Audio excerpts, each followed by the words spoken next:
हरे कृष्णा कृष्ण कृष्णा हरे हरे, हरे राम राम राम हरे हरे। जय श्री प्रभुपाद। आज हम इस्कॉन क्या वैष्णव परंपरा की है कि परंपरा नहीं है, क्या इसका स्रोत है, उनका सिद्धांत क्या है, गौड़ीय परंपरा क्या है, गौड़ीय परंपरा के माध्यम से कैसा इसका शिक्षा है, दीक्षा है, प्रामाणिकता क्या है, ये बारे में आज ये वीडियो में बताने के लिए चाह रहा हूँ। कई लोग मन में आता है इस्कॉन एक पाखंड सोसाइटी संस्था है, कोई बोलते ये विदेशी संस्था है, कई बोलते ये क्रिश्चियन संस्था है, ये इनका कोई ये नहीं है, परंपरा नहीं है, परंपरा विहीन है। तरह तरह लोग को जवाब देते बोलते हैं। स्वाभाविक ही जब तक व्यक्ति नहीं जानता है वो तरह तरह अपनी कल्पना की बात ही बोलेगा। और किसी पर संसार है, किसी के ऊपर दोष आरोपण करना बड़ी बात नहीं होता है, तुरंत लगा देते, दोष लगाते हैं। बड़े बड़े साधु महात्मा के क्षेत्र में देखा जाता है। ये केवल साधारण लोग नहीं, साधारण लोग तो नहीं, उनको तो शास्त्र ज्ञान नहीं होता है, कि पता नहीं होता क्या होता है वैष्णव, क्या होता है कि शाक्त्य क्या होते हैं, कि शैव्य क्या होता है, कि मायावादी क्या होता है, ये बारे में कुछ जानकारी नहीं होता। साधारण लोगों को कोई पढ़ा पढ़ी नहीं करते, उनको तो पता नहीं होता है। और उन लोग को कुछ उनका गुरु की अनुयायी को माने जहाँ पर उसको मानते वो जो बता देते उसको मान लेते, जिस कारण इस्कॉन के कारण से बहुत सारी प्रज्वलित करते, बहुत सारी बात उगालते हैं इस्कॉन के बारे में, खिलाफ में कुछ ना कुछ बोलते रहते हैं। किंतु वास्तविक किसी के बारे में जब तक जानकारी नहीं है तब तक उसके बारे में कुछ बोलना नहीं चाहिए। अब बोलना यह आपकी गलती, दोष लगता है। हम भी बोलते हैं, आप बोलते हैं, हमें अपने हिसाब से नहीं बोल रहे हैं। हम जो बोल रहे हैं शास्त्र में क्या लिखा है वो प्रामाणिकता पर बात करते हैं। कारण प्रामाणिक बात जो नहीं बोलते लोग, वो कितना दिन बोलेगा। असत्य भाषण करने से व्यक्ति वचन अशुद्ध हो जाता है, अपवित्र हो जाता है। हमेशा शास्त्र की दृष्टि में देखना, किसको अच्छा लगे किसको बुरा लगे उसके मतलब नहीं होता। अब बहुत लोग बहुत प्रकार बोलते हैं, किंतु शास्त्र क्या कहता है, शास्त्र के प्रमाण क्या होता है, वो बारे में हमको जानकारी करके बोलना चाहिए, समझना चाहिए। किसी की जानकारी नहीं, किसी के बारे में न जानकारी करके कि साधु इस्कॉन के बारे में ऐसे ही उत्पटांग बात बोल देते। वास्तविक इस्कॉन मतलब समझना चाहिए। ISKCON international society for Krishna consciousness, इसका हिंदी के अनुवाद होता है अंतर्राष्ट्रीय श्री कृष्ण भावनामृत संघ। इस्कॉन के जो संस्थापक आचार्य होते हैं भक्तिवेदांत स्वामी प्रभुपाद। भक्तिवेदांत स्वामी प्रभुपाद इस्कॉन जो संस्थापक आचार्य, ये ब्रह्म माध्व गौड़ीय संप्रदाय में जुड़े हुए व्यक्ति हैं। और अपने आचरण से, अपनी गुरु के आदेश पर उन्होंने विदेश गए थे। विदेश में जाकर के गुरु की आदेश था मेलछ जगत में प्रचार करने के लिए। और मेलछ जगत में जाकर प्रचार करी वो सक्सेसफुल हुए। और जिसी कारण से आज दुनिया में कृष्ण भावनामृत, जो कृष्ण भक्ति जो सिद्धांत और आचार्य लोग करके गए हैं, वो दुनिया में प्रचार हुआ। अब वेद व्यास जो जितना वैदिक ग्रंथ रचना करने का उद्देश्य क्या है, वो कृष्ण भावनामृत को भावित करना, कृष्ण भावना में लोगों को जोड़ना, कृष्ण से जोड़ना। इसलिए उन्होंने समस्त वैदिक शास्त्र बनाया लोगों को कृष्ण से जोड़ने के लिए। और उसे अलग अलग पुराण बनाया। अलग अलग पुराण बनाया मतलब नहीं है अलग किसी से जोड़ी जाए, भगवान कृष्ण से जोड़े। कहा सभी के लक्ष्य कृष्ण है। भगवत गीता में यही लक्ष्य कहा जाए। गीता में कृष्ण बोलता है मैं ही सभी का गति हूँ, गतिर भरता प्रभु साखी। मैं सभी की गति मतलब लक्ष्य, मैं सबका एम हूँ, कृष्ण ही लक्ष्य।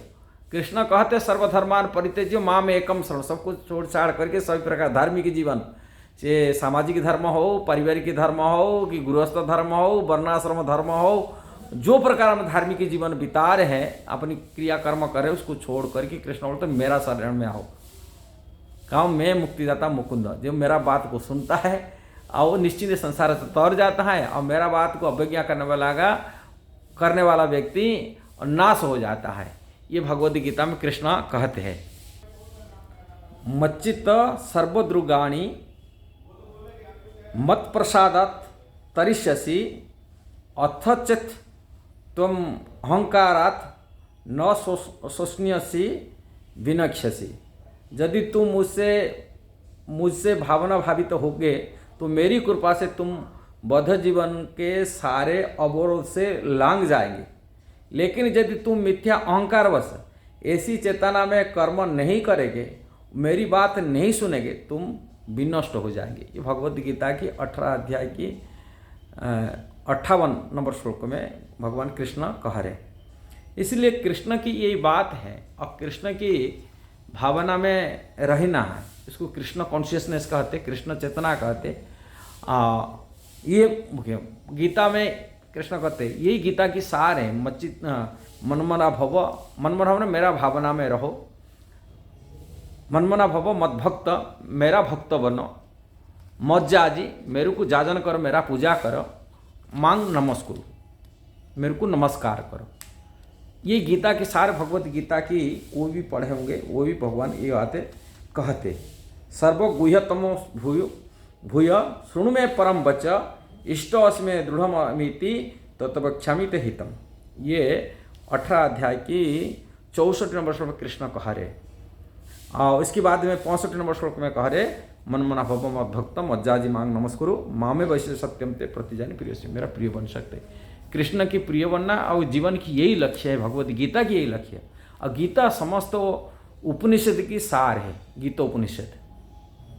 और श्रीमद् भागवत में यही लक्ष्य कहा गया, सारी पुराण का सार है, भागवत पुराण है कहा गया। जो श्रील प्रभुपाद सारी दुनिया के भगवत गीता श्रीमद् भागवत दिया, समस्त पुराण की सार श्रीमद् भागवतम दिया और समस्त उपनिषद के सार भगवत गीता दिया। और दुनिया उसी की शास्त्र को आधार पर आज दुनिया कृष्ण भावना में भावित हुए। और श्रील प्रभुपाद की स्रोत क्या है? श्रील प्रभुपाद ब्रह्म माध्य गौड़ीय संप्रदाय। कैसे परंपरा आया? ब्रह्मा जी से नारद जी, नारद जी से वेदव्यास, जिन्होंने समस्त वैदिक साहित्य रचना किए। वेदव्यास के शिष्य कलियुग में आचार्य जो शास्त्र में लिखा है वो माध्वाचार्य है, इसको ब्रह्म माध्य संप्रदाय कहा जाता है। और माध्वाचार्य के शिष्य हुए पद्मनाभाचार्य, माध्वाचार्य शिष्य पद्मनाभाचार्य, पद्मनाभाचार्य शिष्य हुए नरहरि आचार्य, नरहरि आचार्य शिष्य हुए माधवाचार्य, उनके शिष्य हुए अक्षय, पुणे इसके बाद जयतीर्थ, ज्ञान सिंधु, दयानिधि, विद्यानिधि, राजेंद्र, जयधर्म, पुरुषोत्तम, ब्रह्मण्य तीर्थ, पुणे व्यास तीर्थ, लक्ष्मीपति, माधवेंद्रपुरी। विशेष करके हमारा गौड़ीय परंपरा माधवेंद्रपुरी से सबसे ज़्यादा उनकी लीला कथा भी सब वर्णन होता है। माधवेंद्रपुरी प्राय गौड़ीय परंपरा में जितना आचार्य हुए, जितना महाप्रभु का समसामयिक लोग थे, पुणे उनसे प्राय दीक्षा, जैसे नित्यानंद महाप्रभु, अद्वैताचार्य, सभी माधवेंद्रपुरी से दीक्षा लिए थे। पुणे माधवेंद्रपुरी के शिष्य हुए ईश्वरपुरी। ये बात कई लोग नहीं जानते हैं। कई लोग बोलते हैं भगवान चैतन्य महाप्रभु मायावादी। एक प्रश्न आया था यूट्यूब में, बोलते वो तो मायावादी सन्यासी लिए थे, किंतु भगवान चैतन्य मायावादी सन्यासी से दीक्षा नहीं लिए थे, मायावादी सन्यासी दीक्षा लिए थे। हाँ, केशव भारती जिन्हें मायावादी सन्यासी थे, उन्होंने कटुआ से उनसे दीक्षा है, सन्यासी दीक्षा नहीं थे, किंतु गुरु जो दीक्षा गुरु थे ईश्वरपुरी। अब भगवान चैतन्य महाप्रभु इसके आते हैं। चैतन्य महाप्रभु के जो शिष्य अनुयायी थे, रूप गोस्वामी, सनातन गोस्वामी, जो ब्रज वृंदावन की पुनरुद्धार किए थे, वृंदावन आज जो कुछ देख रहे हैं ये सब उनकी देय है। पुणे उसकी पुणे आगे जाएंगे रूप गोस्वामी, सनातन गोस्वामी, कृष्णदास कविराज गोस्वामी, नरोत्तम दास ठाकुर, विश्वनाथ ठाकुर, बलदेव विद्याभूषण, श्री भक्ति विनोद ठाकुर, गौर किशोर बाबा जी महाराज, भक्ति सिद्धांत सरस्वती जो गौड़ीय मठ के फाउंडर है, और उन्हीं के शिष्य थे भक्ति वेदांत स्वामी प्रभुपाद। ये परंपरा वैष्णव परंपरा जिसको कहा जाता है, वैष्णव परंपरा से जो शिक्षा दीक्षा मिला, ये परंपरा से प्राप्ति हुई है। ऐसा नहीं कि मनोगढ़ शिक्षा दीक्षा मिला है, और वही परंपरा के आचार्य की शिक्षा उसी संस्था में परंपरा से चलता है। असली गुरु वही होता है जो अपनी गुरु का आदेश को पालन करता है, उसी आदेश पर अपनी जीवन बिताता है। ये असली गुरु होता है। जो अपनी मनमानी ढंग से कार्य करता है कि उसको गुरु, अपनी असली गुरु नहीं कहा जाता है। इसलिए लोग बारी में जानकारी नहीं है। जानकारी होने नाते नाते वो इस्कॉन को मानते, ये तो ये है। और इस्कॉन में क्या देखते, वो लोग इस्कॉन की गहराई में नहीं गए, ऊपर से देखते हैं। इस्कॉन एक समुद्र सागर है, रत्नागर। जैसे हमारे एक आचार्य कहते, गौरवंश महाराज थे उड़ीसा के, वह कहा करते इस्कॉन के सागर, जैसा कि सागर को कहा जाता है रत्नगर्भ। रत्नगर्भ मतलब उसके रत्न होता है, सोती मोती माणिक सब अंदर सब गहिरा समुद्र के अंदर रहता है, किंतु ऊपर से वो सब नहीं मिलता है। ऊपर क्या मिलेगा? कंकड़ा मिलेगा, मछली मिलेगा। इसलिए इस्कॉन को जो बाहरी दृष्टि में जो लोग देखते हैं वो बाहरी चीज़ को देखते हैं, अंदर में कोई नहीं जाते हैं, अंदर कोई शास्त्र पढ़ते नहीं, कि जानकारी नहीं होता है। इसलिए इस्कॉन को वो लोग को बोलते हैं ये तो क्रिश्चियन सोसाइटी है, ये तो विदेशी संस्था है। किंतु वो लोग नहीं जानते जो विदेशी संस्थापक हैं प्रभुपाद जो थे वो विदेशी नहीं थे, वो विदेशी को प्रचार कर भक्त बनाए। संसार में प्रथम व्यक्ति जो थे, जो भारत में प्रथम व्यक्ति थे जो विदेशी लोगों को जाकर वैष्णव संस्कृति सिखाए, सनातन धर्म को सिखाए, सनातन संस्कृति सिखाए, धर्म की मार्ग दिखाए, कैसे धर्म के रास्ता पर चलना चाहिए। साधु को किसी को तो साधु का लक्षण बारी बताए, लेकिन दूसरे लोग नहीं जानते। साधु तो नियम पालन करते नहीं आजकल, कि सदाचरण करते नहीं। प्रभुपाद उनको सिखाए, किंतु वो लोग देखते विदेश ऊपर से देखते, ये विदेशी लोग जो नया नया भक्त हो के आते हैं, कोई कोई शराब पीते हैं, कोई सिगरेट फूकते हैं, उसको देखते, देख कर बोलते अरे सिगरेट फूक रहे। अरे नया लोगों को सिगरेट पीना, आज जो सिगरेट पीता दिख रहे हैं वो काल जाकर ही वैष्णव सदाचार नियम पालन करेगा, जब दीक्षा आदि संस्कार होता है। शुरू शुरू में होते हैं, किंतु भगवत गीता में भगवान कहे ये बात को, अपिचेत सुदुराचार भजते मांग अन्यान भाव। हाँ, यदि दुराचारी से दुराचारी क्यों व्यक्ति हो, यदि से अन्यान भाव से मेरा शरण में आ जाता है, उनको साधु रे वो समझते हो, मेरे को साधु रूप में मानना चाहिए, ये मेरा मत है, कृष्ण कहा रहे। किंतु तथाकथित जो वैष्णव आप कहते हैं, वो वैष्णव जो तथाकथित आजकल कथावाचक होते हैं, वो लोग वो सब नहीं देखते। अरे वैष्णव को कैसा सम्मान देना चाहिए, कृष्ण कह रहे, यदि अन्यान भाव से मेरा भक्ति कर रहा है, मेरे को छोड़ के दूसरा पास नहीं जा रहा है, दूसरी भक्ति नहीं कर रहा है, वो कृष्ण को सर्वोत्तम मान लिया, उसको साधु रूप में मानो, ये मेरा बात कृष्ण कह रहे हैं।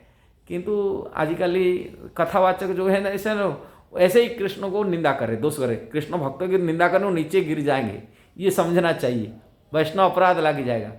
किंतु कोई ये पालन नहीं कर रहे नियम, हाँ भगवान कृष्ण बोलते हाँ पालन नहीं कर रहे हैं, आगे जाके पालन कर पाएंगे। इसलिए आगे कृष्ण कहते हैं क्षिप्रम भवती धर्मात्मा शास्त्र संति निगच्छन्ति, बहुत जल्दी क्षिप्रम भवंती धर्मात्मा, बहुत धर्मात्मा बन जाएगा, धर्म के नियम को पालन करने लगेगा, 4 नियमों को पालन करना पड़ेगा, और तपस्या करेगा, मांसाहार त्याग कर देगा, जुआ सट्टा से खेलना त्याग कर देगा, अवैध संबंध त्याग कर देगा, और वो सत्यवादी हो जाएगा आगे जाकर के।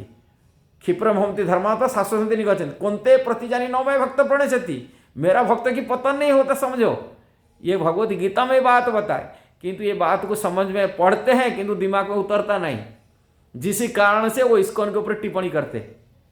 हाँ, अंगुली निकालते, इस्कॉन तो कोई अवैष्णव संस्था है, परंपरा विहीन है, वो देखते नहीं। ये प्रभुपाद ऐसा लोगों को मेलछ दुनिया में जा करके क्रिश्चियन है, मुस्लिम, यहूदी, अफ्रीकन, रशियन, अफ्रीकन, ये लोगों को, चाइनीज लोगों को भक्त बनाए, मेलछ जगत में प्रचार किए, उनको भक्त बनाए, वैष्णव बना रहे हैं। इस्कॉन यही काम कर रहे हैं। और यदि वैष्णव को निंदा करेंगे निश्चित पतन हो जाएगा, भले कितनी बड़ी हो भक्त हो, पतन हो गया, अपनी पैर में कुल्हाड़ी डाल देंगे। इस्कॉन को दोष मत देखो, इस्कॉन की गुणवत्ता को देखो।